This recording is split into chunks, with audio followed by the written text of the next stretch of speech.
Let's get going by first asking, hands up from all of you, who thinks that AGI is an existential risk for mankind? Okay, so there's maybe 30%. Who thinks that AGI is a risk to you personally, to your health? Hands up. Okay, so there's the same 30%. So you either believe that AGI is a risk and is a risk for you, or you don't believe that AGI is a risk. And what I want to do is, after this conversation, I want to do the same experiment and see who changed their mind. Maybe we totally convinced that it's not a risk, or maybe we convinced that this is a risk. And also, of course, link it to the main reason why many of us are here, which is personal longevity. So why have this conversation? Well, of course, if you die because of a mankind-wide existential cause, your personal longevity is going to go out the window just with that as well. So we got to survive first, and then we can thrive in the long term. So maybe, Jaan, first of all, did my introduction do justice to you, or do you want to add anything to it? Yeah, thanks for having me here.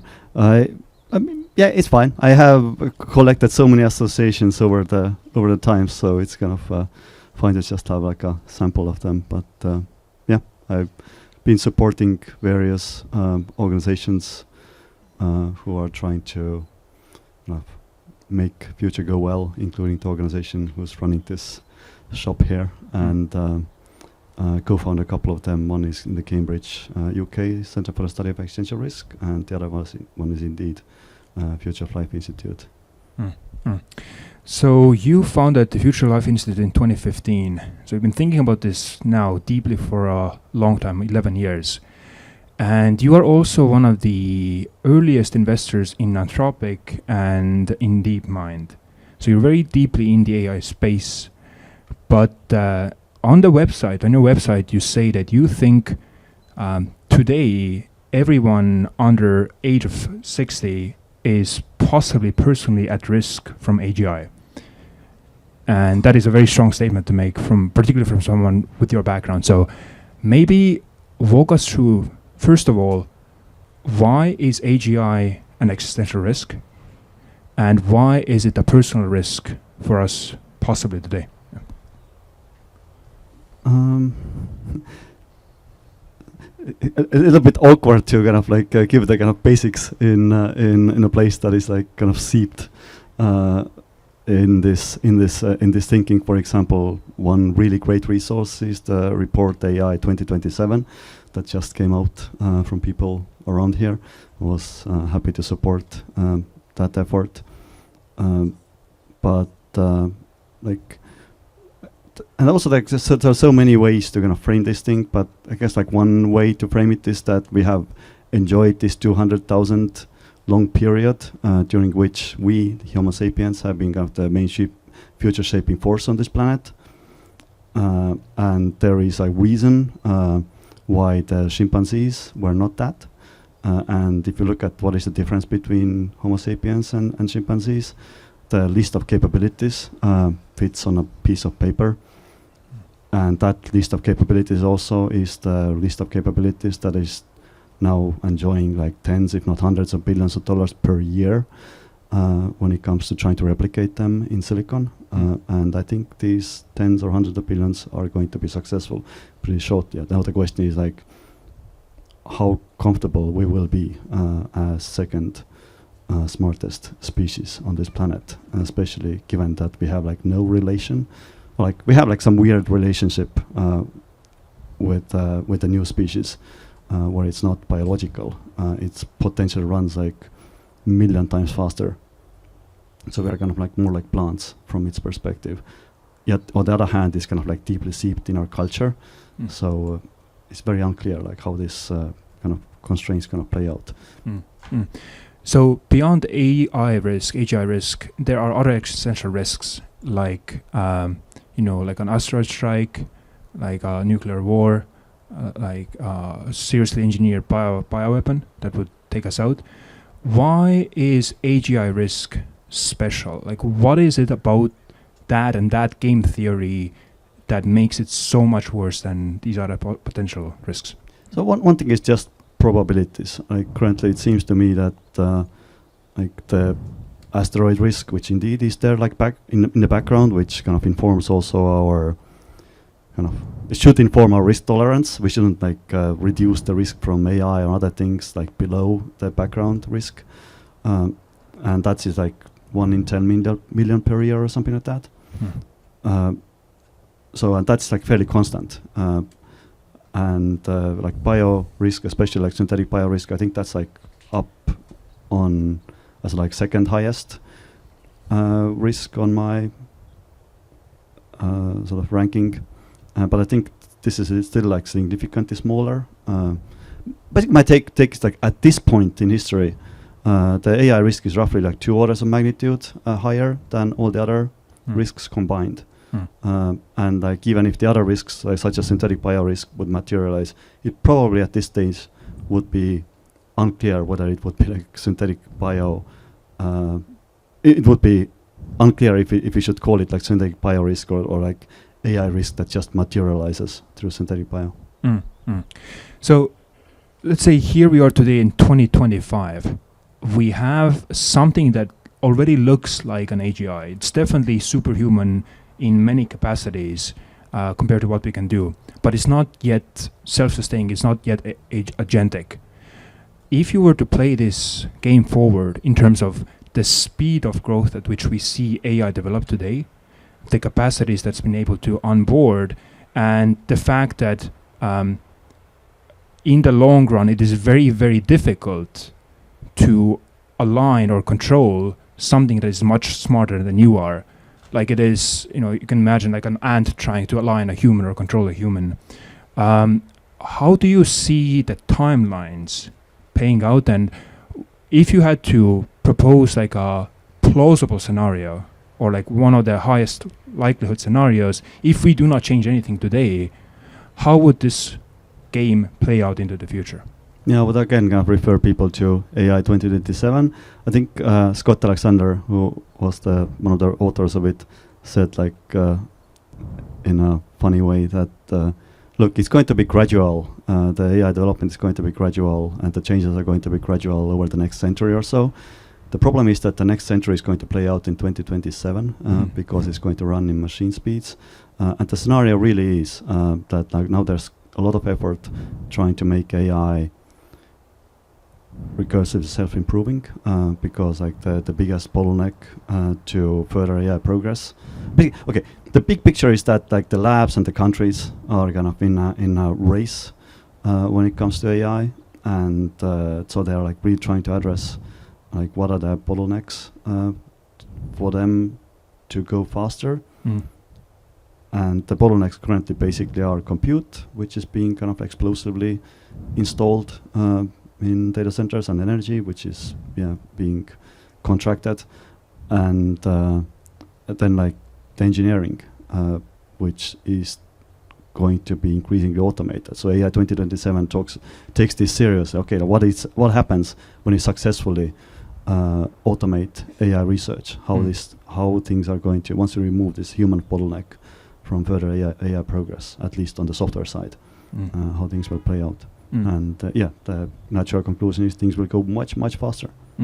So anyone who hasn't read AI 2027 report, it's basically like a story that walks you through step by step what will likely happen at every next step of the iteration of AI development.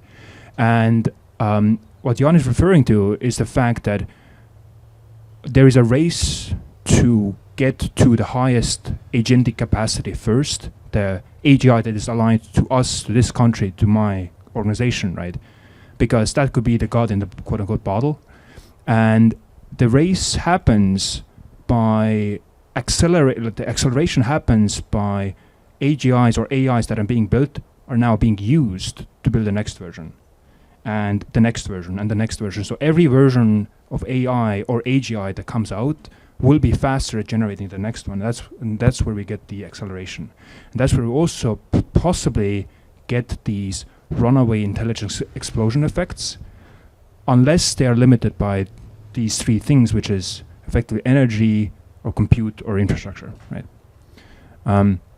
Now, a lot of people ask, okay, so we have this God in a bottle, right? Some being that is 10x, 100x, 1000x more faster, more intelligent, smarter than you and I, or maybe even the entirety of mankind combined. Why would it ever want to hurt humans, if at all? There are like two reasons. Like one is sort of like instrumental. So I have done this like unofficial survey among people who have been working on AI safety. Like if they, in case they die as a result of AI action, do you think that's going to be like direct enemy action, or is it going to be just a side effect? And there is no consensus there, because like there could be there is like instrumental reason for AI to stop other AIs being developed. Now the question is, how do you do that effectively? And it's possible that you just like take out humans because they are the developers. It's possible that there are like cheaper ways of doing that, but I don't know. Myself, I believe in more like in the side effect, where you basically have, I mean, we talk about global warming being a big issue, and that's basically a side effect of human economy. And human economy runs on human speeds, and is kind of constrained by our still kind of care and value or valuing environment, whereas like machine economy, where machines build services and products for machines, and kind of like don't really care about humans as customers or producers in the economy, and runs like a lot faster, that might create way more pollution and just environmental effects. And they just really do not care about the environment, or at least if they care about the environment, it's very unlikely that this particular finely tuned room temperature planet is like optimal for AI. You might actually want to freeze the planet to like improve the cooling of the compute, so you can do it more. Right? Yeah, it's very unclear. Or they might boil the oceans, because like oceans can capture quite a bit of waste heat. So effectively, what you're saying is, an AGI who is very smart will very quickly realize that for it to survive indefinitely, it would want to prevent any other AGI from ever competing with it. And one way to do that is just to kill outright all that people that would develop these AGIs, which is humans. And another way, and more likely way, is how we have caused this mass extinction over the past 60,000 years, which is like, none of you, I assume, have personally caused the species to go extinct, right? I hope not. But as a collective, we have grown and we have encroached on the habitats of these species in a way that basically drove them to extinction.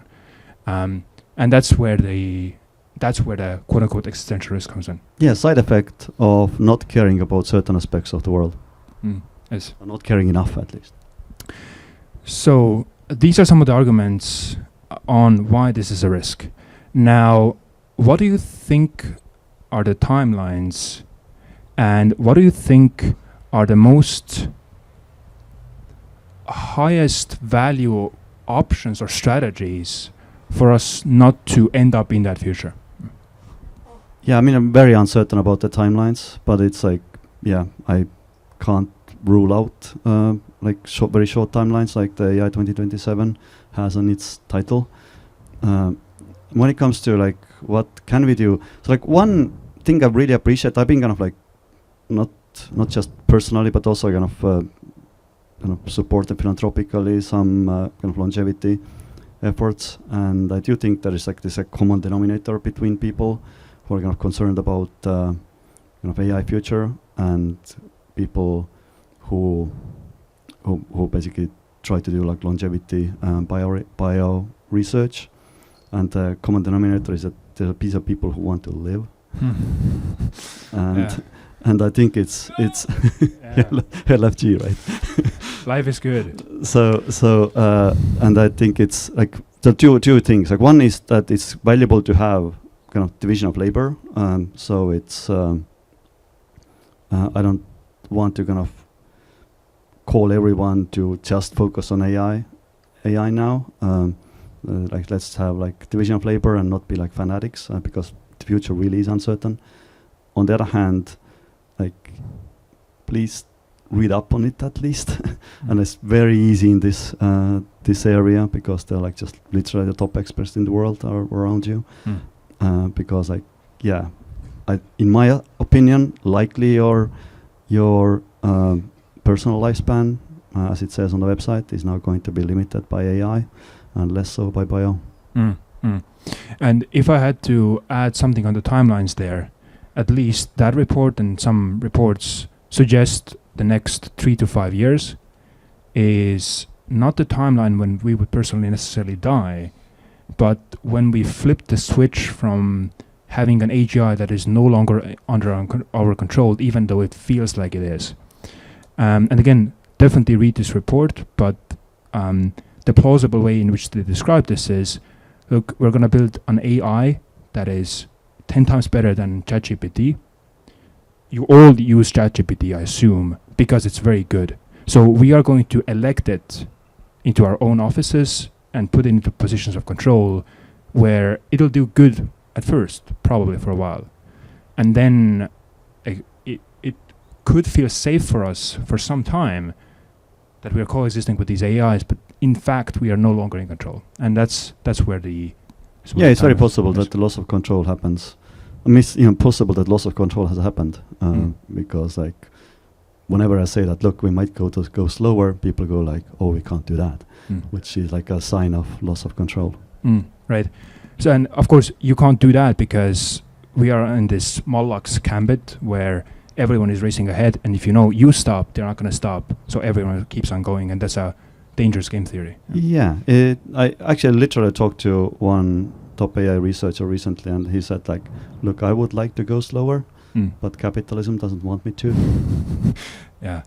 So then what are some strategies that we can employ to mitigate this risk? And what percentage likelihood would you put on these strategies as of today? Oh, that's like a really hard question. I mean, I've been trying to support like hundreds of different initiatives over the last 7 to 15 years, depending how I count. Yeah, we, together with my partner, Andrew Critch, who's there, we've done this like philanthropic effort called Survival and Flourishing Fund. We've given away like 120 million or something like that over the last 7+ years to different efforts. It's unfortunately, yeah, we kind of in some ways kind of been swimming upstream because the capitalism wants to do another thing. So it's been it's been very difficult. Yeah, it's recently been kind of like starting to think that it is more just a realization that just trying to address the problem philanthropically is still kind of like worthwhile, but it's looking less and less hopeful. Perhaps there are ways that are kind of self-sustainable, even if they're not like profit maximizing. There's just like there's enough life force in them, so they could somehow be leaned on as strategies. So yeah, like I think Vitalism is possibly one of those things. Like Vitalik Buterin's DAC, defensive acceleration. I'm kind of looking. I have a pet project trying to develop my own secure software stack, and like talk to Jacob Laguerre's just there, who is doing secure hardware. So yeah, things like that are kind of like have some kind of commercial aspect to them, but also could be helpful when it comes to defense. So if I had to summarize, you're saying there's ways to try to slow it down. That doesn't seem to be working very well. There's ways to try to align it better, like by teaching human values or something of that sort. And then there's a ways to try to build up defensive capacities against AI or AGI. Is that right? Something like that, yes. And that's like a kind of cross play between them. So, for example, like the appetite for slowing down might just jump up a lot once you have some kind of like what's it called in the incident. It's called a warning shot in the community. Once you have a warning shot, but you don't want to die in that warning shot, so like some defensive preparation might be in order. So like there might be like a kind of interplay between. I'm basically saying that we should like try everything. Like we have like 8 billion parallel processors on this planet. Yeah. When it's just counter biologicals. Let's do all of them. So you're saying if something like COVID happens, COVID was a warning shot for a global pandemic. It was a bad one, but it wasn't really killing that many people. Yeah, I've been calling it minimum viable global catastrophe. So if we can induce that and then people will slow down, it's like, damn, actually this is an issue. But let's come back to the other side of the coin then, which is, you mentioned there's 8 billion processors on this planet. And of course, right now, every one of you carries one that is way more powerful than even arguably ChatGPT, right? So at least it's different. Like ChatGPT definitely can do stuff that no human can do. Sure. But we are not hopelessly behind at this moment. We're not. No. The issue that we are facing doing this biological compute is that our rate of increase is minute compared to the rate of increase for AI and AGI. But Yep, exactly. But actually, when you look at both of these problems, which is longevity and intelligence, theoretically, if we could learn to engineer ourselves for both things, but particularly for intelligence, rapidly enough so that if there was like a magic way where you could increase your own intelligence through bioengineering, that makes you smarter, that allows you to design better versions of this, so on and so forth. Maybe we use something like a BCI to link our brains, increase our communication bandwidth. There is a way, theoretically, for biological compute to stay ahead of the curve. But right now it's very, very slow. And of course, the major limiting factor for longevity also is our capacity to engineer biology. So what do you think about the side of the coin of going after biology and bioengineering and not even try to stop AI? Maybe we manage it, but effectively we try to do the offensive. And in particular, using also these newly developing AGI capacities to learn to engineer ourselves better for these purposes. What do you see being done there, and how do you think of this as a strategy? Yeah. So I think as a sort of general recipe, like the biggest kind of change in the world that I see is that AI is going to get like much more capable soon. So like whatever strategy you have about dealing with the future, if you don't tap into that capability, you're probably doomed. So you're gonna like have to go with that, and vice versa. If that's wrong, then it's like fine, because like then we're not gonna have the AI risk manifest too soon. So like in principle, yes, you want to kind of tap into AI capabilities as long as they are kind of under control and kind of built up like defensive and various other kind of strategies that try to bring about a good future. Like I am kind of skeptical about sort of biological augmentation because it's just the speed impedance is like too big. Like human brains are like 100 hertz. Like silicon can literally go like 1 billion times faster if you push it. So that's the biggest mismatch there. So I do think that when it comes to like intelligent augmentation, again, like when I started coming here, like 2010, like people are really trying to do like various techniques like EEG and whatnot. They were exploring techniques how to make themselves intelligent and try to kind of bootstrap this process. I think like whatever kind of like trying to stay competitive with AI strategies have to address the speed difference. So like either you somehow really limit the speed of AI or you speed up humans. And speeding up humans probably means you have to upload them. So I do think it's kind of worthwhile to think about like kind of endorse people trying to do uploads, but probably too slow, too little, too late. Interesting. Yet you are still interested in personal longevity. So I suppose that there is some level of hope inside you. Oh yeah, of course. How should we use as a species AGI most effectively to drive our own longevity or health? And yeah, what's missing from us being able to do it right now? I mean, I do think that, yeah, I kind of like fall back to this, into this like general recipe that like AI capabilities are going to get stronger. So when it comes to doing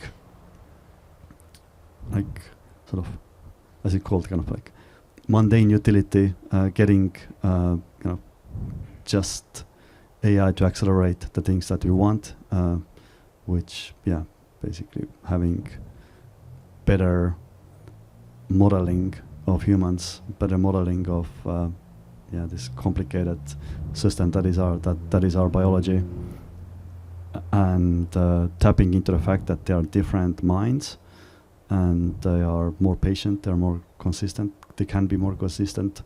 I think this is valuable. Yeah, with my partner Andrew Critcher, we have this. I don't know. The latest name is like Not a Doctor, right? Yeah, Not a Doctor.ai, where we kind of like basically try to create like a AI-shaped hole in healthcare. We'll see how it works out, but the idea is that yes, like this train is coming. Like you need to like hook something up to it if you want to accomplish anything really. Again, assuming that AI is not going to be stopped, which is also an option that we can do that as well. Okay, very cool. Well, maybe we're close to time. I would love to have like one or two questions from the audience, but hands up, who thinks AGI is an existential risk? I think we have a few more. Okay, hands up who thinks it's an existential risk for you personally. Roughly the same amount of people. Yeah. How many people change your mind actually? Yes, if any. No. Okay. Oh, there's one. We changed one mind. But I hope we are both wrong. I hope that AGI will be used to drive forward longevity, and all the things that you just mentioned are gonna come fruitful. And at the very least, we should think about the future that we're there. So yeah, thank you for this conversation, and thank you for the work that you're doing. And I hope we all get there. Yeah. Thank you very much.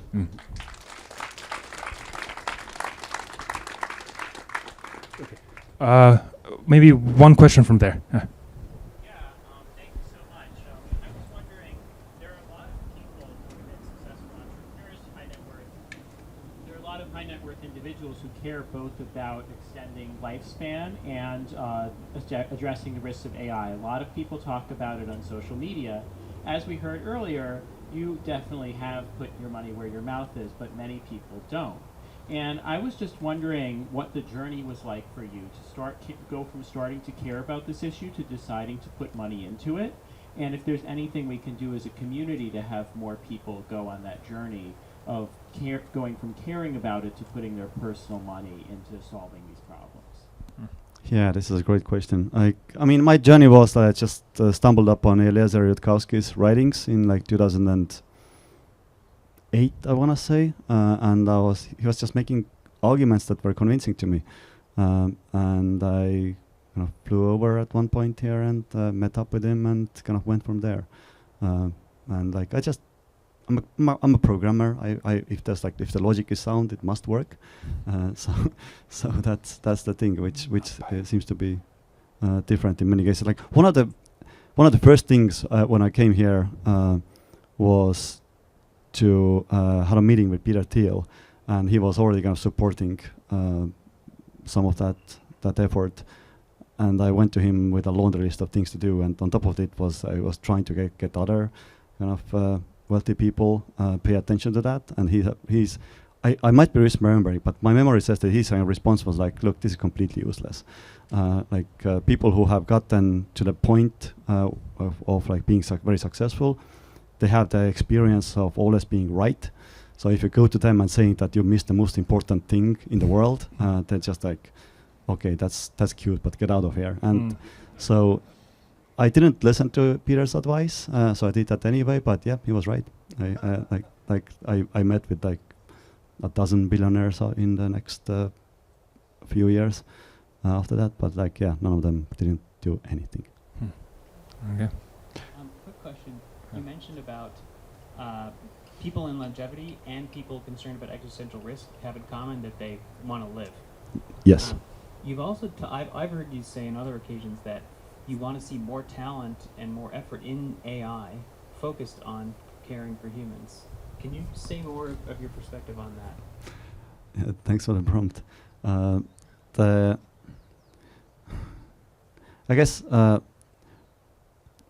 one way that like the Vitalist movement could kind of affect AI outcomes is recruit talent away from AI companies. So because like, yeah, they like people in AI companies, they have realized that they're working on might be kind of counterproductive to their own well-being. So if you offer them a good alternative where they could use their talent and knowledge, that actually might be not a bad strategy. Very quick. Last one. Yeah. So you mentioned the list of existential risks at the beginning of the talk, but you didn't say aging. And aging is the only thing that right now is 100% certain to kill everybody here, right? So it's an existential risk to everybody with 100% certainty at the current technology level. And so we do have to advance technology in order to, but there's that balance. And so I like the idea you mentioned of redirecting. Can we get more people in AI to focus on solving biology rather than making, and if solving biology might not require an ASI, you could solve it with something less powerful maybe. I think there's a bit of like a type mismatch between kind of the existential risks that I focus on with AI and kind of the kind of longevity or like existential risk, which is like I endorse like fighting both, obviously, but I think it's like I have 6 kids, and like therefore like the argument that look, you're gonna die with 100% probability is much weaker than saying that your kids are going to die with you with 100% probability. So I think like that is the kind of the type mismatch that kind of like a little bit weakens this argument. But again, I definitely endorse people working on longevity. Don't get me wrong. All right, I think. Yes. Hello. Okay. I think we're almost done. Let me steal one last question before we go to lunch. I'm sure people are hungry, but also want to ask more. The question is this: what do you imagine the positive outcome to be? I mean, is it, some people would say, oh, do we want to enslave these super intelligences under the current, Homo sapiens regime? Like, how do you imagine the positive outcome, or what is your modal positive outcome? Yeah, I've been saying that, I don't know. I don't trust myself to kind of like paint kind of detailed picture of utopia. I think I would get it massively wrong. But I do think that one thing I've been saying is that like fun is fundamental. You can build happiness out of fun, but you cannot build fun out of happiness. So again, we had this discussion with Andrew Critch that it would be good if we could build a future where we can have fun together, and together with not just people, but also other entities, be they silicon or biological, etc. Just to have a lot of fun.